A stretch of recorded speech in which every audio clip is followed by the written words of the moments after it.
But as much as we are celebrating daring cinema, new cinema, people who were earlier in supportive roles now becoming lead actors, और अब उन अलग realism cinema चल रहा है, अपने अपने तरीके से स्टोरीज दिखाने की कोशिश कर रहे हैं. As much as we adore that, as much as we appreciate that, मज़ा आ रहा है सबको, नया चेंज आया है. We also miss old era like Govinda, Johnny Lever, Amitabh Bachchan era. And I want you to talk about Kader Khan sir. मुझे ऐसा लगता है he is one of those personalities जो बहुत ही ज़्यादा uncelebrated है, या फिर उन्हें कह दो हम भूल गए हैं, क्योंकि उन्होंने सिर्फ एक्टिंग नहीं किया. आई थिंक 300 फिल्मों में एक्टिंग की है, और वो उन्होंने ये सारी फिल्में लिखी भी हैं. डायलॉग राइटर बहुत ही ज़बरदस्त डायलॉग राइटर थे. गोविंदा की मैक्सिमम फिल्म जिसमें वो काम करते थे डायलॉग उन्हीं के होते थे. तो बहुत बिल्कुल सही बोल रहे हैं. वो बहुत मतलब as much as we are celebrating these names, मुझे लगता है कि हम उनको भूल जा रहे हैं. देखो, मैंने अभी एक बात बोली थी कि एरा होता है हर चीज़ का, चेंज होती हैं चीज़ें. तो कोई भी चीज़ चेंज होती है तो नई चीज़ जब आती है ना तो पुरानी चीज़ें धूमिल होती ही हैं. तो इट्स नॉट कि हम उनको भूल गए. कादर खान को तुम और हम क्या, कादर खान को आने वाले 100 साल भी लोग भूल नहीं पाएंगे. कादर खान रियल आर्टिस्ट थे, नॉट ओनली एक्टर, आर्टिस्ट. और कादर खान उनमें से थे जो स्क्रीन पे जब आते थे ना तो ऐसे एक्टिंग कर जाते थे जैसे कुछ बात ही नहीं है. और अच्छे अच्छे बड़े बड़े एक्टर्स जिनकी फिल्मों में वो होते थे वो उससे भी ज़्यादा अच्छा काम कर जाते थे. और उनके डायलॉग ऐसे रिलेटेबल होते थे उस टाइम पे, क्योंकि वो एरा अलग था. तो उस समय के हिसाब से डायलॉग लिखे जाते थे. वो आज शायद हम उन डायलॉग्स को सुने तो हमें लगेगा ये कैसे हैं, लेकिन उस समय पे लोग उन्हीं के डायलॉग पर रोते भी थे, हंसते भी थे, तालियां भी बजाते थे, और सिनेमा के अंदर सिक्के भी उछाला करते थे. ये एक ट्रेंड था पहले, हमने देखा है. And I was very happy to see कि वो ट्रेंड वापस लाया गदर. अच्छा, गदर फिल्म में मैंने देखा. हम फिल्म देखने गए तो हमने देखा कि गदर फिल्म का सनी देओल डायलॉग बाद में बोलता था, ऑडियंस पहले ही बता देती थी ये डायलॉग आ रहा है. मतलब मुझे बड़ा मजा आ रहा था. I was not enjoying film, I was enjoying that atmosphere. कमाल का था. मतलब वो भी एक टाइम था. पुराने दिन वापस आ गए. यस. मुझे बात करनी है विलेंस की, ठीक है? विलेंस पहले होते थे proper black and white hero और डार्क विलेन. प्रेम चोपड़ा, प्राण, शक्ति कपूर, वो वाला एरा जब आपका डार्क स्किन है, देखते ही स्क्रीन पे आते ही डर लग रहा है, सबको पता है ये विलन है. बट अब के विलन्स और तब के विलन्स में फ़र्क है. जैसे धूम 3 के विलन्स ले लो, ग्रे है, आप आइडेंटिफाई नहीं कर पा रहे हो कि ये विलन है भी या नहीं. फिर एक विलन में ले लो रितेश देशमुख को. अब मैंने ये बात कहीं पढ़ी थी, मुझे नहीं पता है कितनी सही है, कि विलन और हीरो की एक बैक स्टोरी होती है, और वो जो बैक स्टोरी है उसमें पेन होता है, दोनों का पेन होता है. It's their response to the pain that makes them a hero or a villain. Hero कहता है कि मेरे साथ बुरा हुआ, मैं किसी के साथ नहीं होने दूंगा, और विलन कहता है मेरे साथ बुरा हुआ, मैं सबके साथ बुरा करूंगा. ठीक है? तो अब के जो हीरोज बन गए हैं, आपने नाइट मैनेजर देखी है? यस. तो नाइट मैनेजर में Anil Kapoor is a swaggiest villain I have come across. और मैं अगर बात करूँ ना, I am a big fan of Anil Kapoor. Damn. Anil Kapoor sir की अगर हम बात करें ना, फॉर मी उनके पूरे करियर की बेस्ट परफॉर्मेंस है. I loved it totally. मतलब मतलब उनका स्टाइल देखते बनता है उस फिल्म के अंदर. स्वैग इतना है भरा हुआ, कमाल. इट्स लाइक हीरो से ज्यादा विलन पे. It's like wow. तो यही फर्क है. अब देखो, बिल्कुल सही बोला तुमने कि पहले वाले और अब में ना एरा में बहुत फर्क है. वो फर्क क्या है मालूम है? वो जो मैं पहले प्रेजेंटेशन की बात कर रहा था, वही है. देखो, पुरानी फिल्मों में ना एक इनोसेंस थी. अब वो इनोसेंस क्या थी? वो इनोसेंस थी, एक सिंपल फॉर्मेट हुआ करता था. कहानी तो है ऑफ कोर्स, हर फिल्म की एक अलग कहानी होती थी, कंटेंट होता तो बड़ी खूबसूरत होती थी कहानियाँ, ट्विस्ट होते थे, हीरो हीरोइन होते थे. लेकिन एक इनोसेंस के साथ हर फिल्म में एक सेम पैटर्न होता था. वो पैटर्न क्या होता था? एक हीरोइन होगी, एक हीरो होगा, एक विलेन होगा, एक कॉमेडियन होगा. ये 4 तो चाहिए ही चाहिए. उनको कैसे एडजस्ट करना है स्टोरी के अंदर, ये तरीका होता था. So that was a pattern. इसलिए हमें विलेन अलग दिखाई देता था, हीरो अलग दिखाई देता था, हीरोइन अलग दिखाई देती थी. आज का पैटर्न चेंज हो गया है. आज के पैटर्न में क्या हो गया है, विलेन को अलग से विलेन ही दिखाना होता। विलेन है क्या, एक ग्रे लाइन हम है, जो हम जो डार्क और उसकी बात कर रहे हैं, व्हाइट और ब्लैक की जो बात कर रहे हैं, तो वो व्हाइट और ब्लैक कुछ डिफरेंट नहीं है, वो विद इन है। True. मैं अगर अच्छा हूँ तो दैट डजंट मीन कि मैं 100% अच्छा हूँ, मेरे अंदर कुछ ग्रे पोर्शन भी है, ठीक है, मैं कहीं कहीं बुरा भी हो सकता हूँ। वही चीज़ अब दिखाने का तरीका है। जब फिल्म डर आई थी, जब फिल्म आई थी तो शाहरुख खान नए नए थे and Sunny Deol was like superstar. Okay. तो जो ऑलरेडी सुपरस्टार है वो तो अपनी ही फुटेज देखेगा और अपने आप को ही हीरो देखेगा ना। तो यश चोपड़ा ने जब वो फिल्म बनाई तो उसमें उन्होंने शाहरुख खान का कैरेक्टर को बहुत ज़्यादा ग्लोरीफाई कर दिया था। Okay. सनी देओल को ये बात पची नहीं, Okay. क्योंकि सनी देओल उस फिल्म के हीरो थे। उन्होंने देखा कि ये क्या हो रहा भाई, मतलब फिल्म का हीरो मैं। जब उन्होंने फिल्म देखी तो वो इतने नाराज़ हुए कि उन्होंने उस दिन के बाद यशराज बैनर के साथ फिल्म नहीं करी।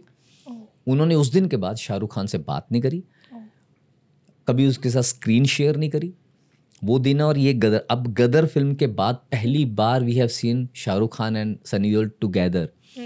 वो पार्टी में, उनके सक्सेस पार्टी में आए थे शाहरुख खान। अच्छा। इससे पहले तक, डर से लेके आज तक हमने उनको साथ में नहीं देखा। तो इतनी नाराज़गी थी। तो वो नाराज़गी क्यों थी? वो नाराज़गी यही थी कि उन्होंने एक विलेन को इतना ग्लोरीफाई क्यों कर दिया, जबकि फिल्म में हीरो मैं हूँ।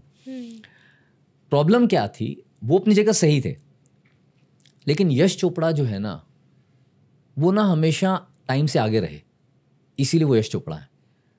उन्होंने सिनेमा को समझा और टाइम को समझा और चीज़ें चेंज हो रही थी। उन्होंने विलेन को विलेन की तरह नहीं दिखाया, उन्होंने विलेन को अपनी सोसाइटी का एक हिस्सा दिखाया, जो हम सब के साथ होता है। हम सब भी अच्छे बुरे होते हैं, जैसे मैं बता रहा था। इसी तरह से अगर हम बाकी फिल्मों की बात करें, जो आपने नाम लिए, अंधाधुन की बात करें या कोई भी और बात करें, या एक मनमर्जियां फिल्म आई थी अभिषेक और विकी कौशल, तो विकी कौशल ने जो उस फिल्म में कैरेक्टर प्ले किया है, देखा जाए तो हीरो विकी कौशल है बिल्कुल, लेकिन अगर आप ध्यान से देखेंगे तो विलन है वो। बट अब ये कंफ्यूजन क्या है? कंफ्यूजन यही है, दिखाने का तरीका, बिकॉज वो सोसाइटी का हिस्सा है। क्योंकि अब आप उस विलन और वीरो में दोनों अपने आप को रिलेट कर पा रहे हो। सो इट इज जस्ट कि हम कहानी को कहानी की तरह दिखा रहे हैं, आपको समझना है, परसेप्शन है कि कौन हीरो है, कौन विलेन है। आपको देखने का नजरिया है, आपको कैसे उसको देखना है, कैसे उसको समझना है। हमने कहानी को रियल तरीके से दिखाया। एक और एग्जांपल मुझे याद आ रहा है, जब फिल्म बनी थी संजू, ठीक है, तो Rajkumar Hirani, actually he is my favourite director, mine too, ठीक है, सबका ही है, कमाल है, कमाल है। तो राजकुमार हिरानी साहब ने जब फिल्म बनाई तो लोगों ने बोला कि भैया संजय दत्त की वजह से राजकुमार हिरानी को ब्रेक मिला था, तो एहसान चुकाने के लिए उसने संजय दत्त जैसे गलत इंसान को एक अच्छा इंसान दिखा के पोर्ट्रे किया। तो उन्होंने अपने इंटरव्यू में ये बात बोली, सब बोलने लगे कि संजय दत्त तो क्रिमिनल है, संजय दत्त टेररिस्ट है, ऐसा है वैसा है, जो भी बहुत कुछ हुआ। तो उन्होंने बोले उसको एक आपने क्यों ग्लोरीफाई किया, क्यों उसको अच्छा दिखाने की कोशिश की? ही सेड कि मेरी फिल्म का एक भी सीन आप बता दो जिसमें मैंने रियलिटी ना दिखाई हो, मैंने तो सब रियल दिखाया। So I wanted to show the real thing, that's it. अब ये आपकी मर्जी है कि आप उसको किस तरीके से लेते हो। So this is the difference of today's cinema and that time cinema. आज चीज़ों को दिखाने का तरीका बदल गया है, प्रेजेंटेशन बदल गया है, ऑडियंस पे छोड़ दिया गया है कि आप डिसाइड करो। बिल्कुल, और बात भी सही है ना, उन्होंने कहीं ग्लोरीफाई नहीं किया, उन्होंने बना के दिखा दिया। उसमें नेगेटिव भी दिखाया है, पॉजिटिव भी दिखाया है, जो काम उन्होंने गलत किए वो भी दिखाए हैं, बिल्कुल, और जो अच्छे हैं वो भी दिखाए हैं, फैमिली का बैकग्राउंड भी दिखाया है, सब कुछ दिखाया है। उन्होंने तो बस स्टोरी दिखा दी बिकॉज ही वांटेड टू, तो दिखा दी। नाउ यू डिसाइड कि आपको अच्छा लग रहा है देख लो, नहीं अच्छा लग रहा मत देखो, आपकी मर्जी है। तो जो अनिल कपूर जी का जो एक सीक्वेंस है नाइट मैनेजर में, उसमें एक पॉइंट आता है कि जब पता लगता है कि वो एक्सप्लोसिव में इन्वॉल्व हैं, और आदित्य रॉय कपूर क्या एक ऐसे डिलेमा में पहुंच जाता है जहाँ पे ऑडियंस डिटरमाइन नहीं कर पा रही है कि वो अब इस तरफ है लाइन के या इस तरफ है। और वो बहुत इंटरेस्टिंग सेगमेंट है कि उनके एक्सप्रेशंस भी ऐसे ही लग रहे हैं कि शायद अब ये अनिल कपूर की साइड हो गया है, और ऑडियंस उसे एक्सेप्ट भी कर रही है क्योंकि वो हमारी ही साइड है। वो पैसे के पीछे ही तो है ना आदमी कि ठीक है यार, देश से मेरा क्या लेना देना, मेरा फ़ायदा होना चाहिए, और वो हमारी साइड है। हम ऐसे भी सोचते हैं। तो कहीं ना कहीं ऑडियंस ने ऑलरेडी उस विलन को एक्सेप्ट कर लिया था कि क्या ही गलत कर रहा है ये। आजकल वो सो कॉल्ड प्रैक्टिकल सोच वाले लोग हैं ना, तो वो बोलते प्रैक्टिकल है वो, हाँ प्रैक्टिकल, उसमें क्या है। तो वो स्टाइल ऑफ सिनेमा बहुत इंटरेस्टिंग है, मतलब बहुत ही इंटरेस्टिंग है। मतलब देखो, मेरा मानना एक चीज़ है, मेरा मानना ये है कि आप रियलिटी को रियलिटी की तरह से दिखा दो, दैट्स इट। बाकी उनको डिसाइड करने दो, ट्रू, ऑडियंस को डिसाइड करने दो, उनको क्या पसंद है क्या नहीं। आप कुछ भी बनाओ मत, फेक मत करो, किसी भी चीज़ को क्रिएट मत करो, मेरा तो ये मानना है। आप आज के टाइम पे ना, आप पुराने तरीके से चीज़ों को शोकेस नहीं कर सकते। आपको चीज़ें वैसी ही दिखानी पड़ेंगी जैसी हैं, और उसके बाद ऑडियंस को डिसाइड करने दो। Audience is very smart now. एक चीज़ मैं अपने स्टूडेंट्स को सिखाता हूँ, जब उनको लगता है ना कि कभी कभी मेरे स्टूडेंट्स भी मेरे से बात करते हैं, कभी कभी बहस भी होती है, जैसे कोई आया स्टूडेंट, उसको कुछ टाइम हो गया सीखते हो, तो उसको भी कुछ आता है, ठीक है। अब जब उसको आता है तो वो आर्ग्यू कर सकता है, तो मैं जब उसको बोलता हूँ ये नहीं, ये चाहिए, ऐसे करो, तो बोलते सर ये भी तो ठीक है, आप जो बता रहे हो वो आपका स्टाइल हो सकता है, लेकिन मैं जो कर रहा हूँ वो मेरा स्टाइल है, तो वो गलत क्यों है।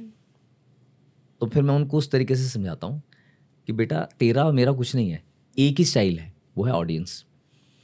ऑडियंस को क्या पसंद है, ऑडियंस को ना ये नहीं पता बॉडी लैंग्वेज क्या है, ऑडियंस को ये नहीं पता डायलॉग डिलीवरी क्या है, ऑडियंस को ये नहीं पता एक्सप्रेशंस क्या है। ऑडियंस सिर्फ एक चीज़ जानती है, अच्छा या बुरा, दैट्स इट। ऑडियंस को टेक्निकलिटीज नहीं पता। तुमको ऑडियंस देखेगी और बोलेगी बकवास है, हटाओ। सो दिस इज़ व्हाट मैं उनको ये समझाता हूँ कि भैया ऐसे नहीं होता, आप समझो। मुझे ऐसा लग रहा है मैं वापस से आपकी मास्टर क्लास में आ गई हूँ and I am grasping all the things. मुझे अपने वापस से वो सारे दिन याद आ गए। हाँ, तो that is very important and that is the reason. मतलब बहुत सारे मेरे स्टूडेंट मुझे बहुत प्यार करते हैं और वो ये बोलते भी हैं, कह रहे सर यही रीज़न है कि हमें आपकी क्लास अच्छी लगती है, बिकॉज बहुत जेन्युइन तरीके से आप काम कराते हो, बहुत ऑनेस्टली काम कराते हो, और स्पेस देते हो। ऑफ कोर्स, मतलब मेरे पास तो हर तरह के लोग आते हैं। कई ऐसे भी आते हैं जिनको 6 महीने लग जाते हैं, वो कुछ नहीं सीख पाते, लेकिन 6 महीने बाद अचानक से उनकी लाइफ चेंज होती है। अगर आपको ये क्लिप पसंद आया हो तो इससे रिलेटेड और भी प्लेलिस्ट चैनल पर दी गई हैं। चैनल को एक्सप्लोर कीजिए, अपनी नॉलेज को अपग्रेड कीजिए, देखते रहिए, सीखते रहिए। Only at hocus pocus with Aanchal.